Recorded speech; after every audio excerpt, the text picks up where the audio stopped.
ओम नमः शिवाय। प्रिय भक्तों, नई जानकारी के साथ मैं पंडित गुलशन प्रसाद तिवारी अपने YouTube चैनल में आ गया हूं और आप सभी का बारंबार स्वागत करता हूं।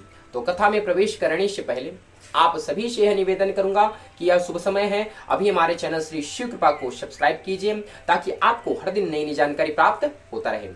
और चलिए चलते हैं कथा की ओर।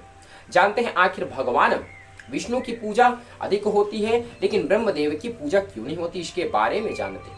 तो क्या होता है, एक बार ब्रह्मा और विष्णु दोनों के बीच में घमासान युद्ध प्रारंभ हो जाता है और भयंकर प्रलयकारी युद्ध प्रारंभ हो जाता है। तो उस समय एक ज्योतिर्स्तंभ प्रकट होता है और ज्योतिर्स्तंभ प्रकट होता है तो उस समय जो है ब्रह्मदेव कहते हैं, ए विष्णु, यह ज्योतिर्स्तंभ इसलिए प्रकट हुआ है क्योंकि हम दोनों आपस में झगड़ा कर रहे हैं, तो यह सलाह करने के लिए, निर्णय करने के लिए ज्योतिर्स्तंभ प्रकट हुआ है। इसलिए हम ऐसा करते हैं कि तुम जाकर के इस ज्योतिर्स्तंभ का प्रारंभ का पता लगाओ और मैं जो है इसके अंत का पता लगाता हूँ, और जो इसके प्रारंभ का और अंत का सबसे पहले पता लगा लेगा वही सर्वश्रेष्ठ रहेगा।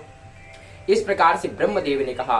तब विष्णु ने उसी समय सुवर का रूप धारण करके उस ज्योतिर्स्तंभ के नीचे चला गया और भगवान ब्रह्मदेव जो है हंस का रूप धारण करके ज्योतिर्स्तंभ के ऊपर चले गए। तब क्या हुआ, कई वर्ष व्यतीत हो गया, निकल गया, उसके बावजूद भी प्रारंभ का पता नहीं चला। तो भगवान विष्णु जो है वहां से पुनः जहां पर युद्ध भूमि था वहीं पर आकर के सुंदर आसन लगाकर बैठ गए। इधर ब्रह्मदेव जो है जा रहे थे तो भगवान शिव की माया से एक केतकी पुष्प जो है उस ज्योतिर्स्तंभ से गिर पड़ा और ज्योतिर्स्तंभ से जैसे गिरा तो उस ज्योतिर्स्तंभ से गिर रहा था तो उसे ब्रह्मदेव देख लेते हैं और केतकी पुष्प को पकड़ लेते हैं और केतकी पुष्प को बोलते हैं, तुम कब से यहाँ ऊपर से गिर रही हो। तब केतकी पुष्प कहता है कि ब्रह्मदेव, मैं कब से गिर रही हूँ मुझे मालूम नहीं है और अभी तक इसके शुरुआत तक मैं पहुंची नहीं हूँ। तब ब्रह्मदेव समझ जाते हैं कि इसका आदि अंत को जा सुना पावा, इसका न आदि है न अंत है। इसलिए उसी समय जो है अपने बुद्धि लगाए और ब्रह्मदेव ने कहा कि तुम एक काम करो, हम मेरे और विष्णु के बीच में शर्त लगाए कि जो पहले इसके आदि या अंत का पता लगाएगा वह जो है सर्वश्रेष्ठ रहेगा। इसलिए तुम ऐसा करो कि तुम जाकर के झूठी गवाही दे देना। तब केतकी पुष्प ने भी कह दिया हाँ बोल करके। अब इधर आए तो वहां पर तो पहले से भगवान विष्णु थे और विष्णु जैसे थे तो उस समय जो है ब्रह्मदेव ने कहा कि मैंने, विष्णु तुमने क्या शुरुआत का पता, प्रारंभ का पता लगा लिया। विष्णु ने सत्य भाषा ने कहा कि मैंने पता नहीं लगाया। तो ब्रह्मदेव ने कहा कि मैंने गर्व से, अभिमान से कहा कि मैंने जो है इसके अंत का पता लगा लिया। अगर मुझ में विश्वास नहीं है तो केतकी पुष्प से पूछ लो। तो केतकी पुष्प ने भी कह दिया कि हाँ, यह ब्रह्मदेव ने अंत का पता लगा लिया। इस समय जो है तब जो है भगवान विष्णु जो है ब्रह्मदेव को षोडश उपचार से उनकी पूजा करने लगे। लेकिन जो भगवान शिव थे उन्हें आया क्रोध, क्योंकि वे सत्य को मानने वाले हैं और झूठ कभी बर्दाश्त नहीं करते। तो उस समय जो है भगवान शिव जो है साक्षात रूप में प्रकट हुए और साक्षात रूप में प्रकट होकर के अपने भाव के बीच से भैरव को उत्पन्न करके ब्रह्मदेव का उस समय 5 सिर था।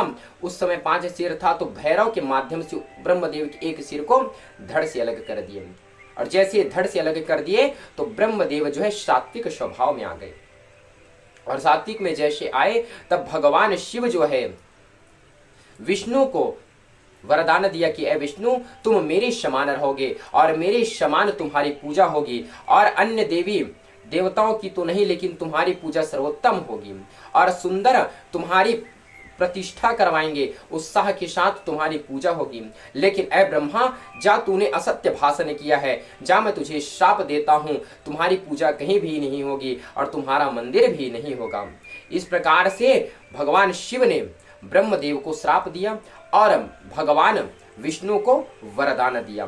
तदुपरांत जो है क्षमा याचना करने के बाद जो है ब्रह्मदेव को कहा कि तुम जो है बोले अग्निहोत्री आदि वैतानिक अग्रह यज्ञ में तुम्हारा पूजा होगा, बड़े बड़े यज्ञ में तुम्हारा जब तक पूजा नहीं होगा उस समय तुम्हारी पूजा नहीं करने से उसका कार्य जो है सफल नहीं होगा। इस प्रकार से उन्हें पुनः वरदान दिए और बोले तुम्हारा एक ही मंदिर होगा जो पुष्कर में ही होगा। इस प्रकार से भगवान शिव ने भगवान विष्णु को वरदान दिया और भगवान ब्रह्मा को श्राप देकर के पुनः क्षमा याचना पर भगवान ब्रह्मदेव को भी वरदान दिया। और ऐसी ही धार्मिक जानकारी प्राप्त करने के लिए हमारे YouTube चैनल श्री शिव कृपा को अभी सब्सक्राइब कीजिए, ताकि आपको हर दिन नई नई जानकारी प्राप्त होता रहे। ओम नमः शिवाय।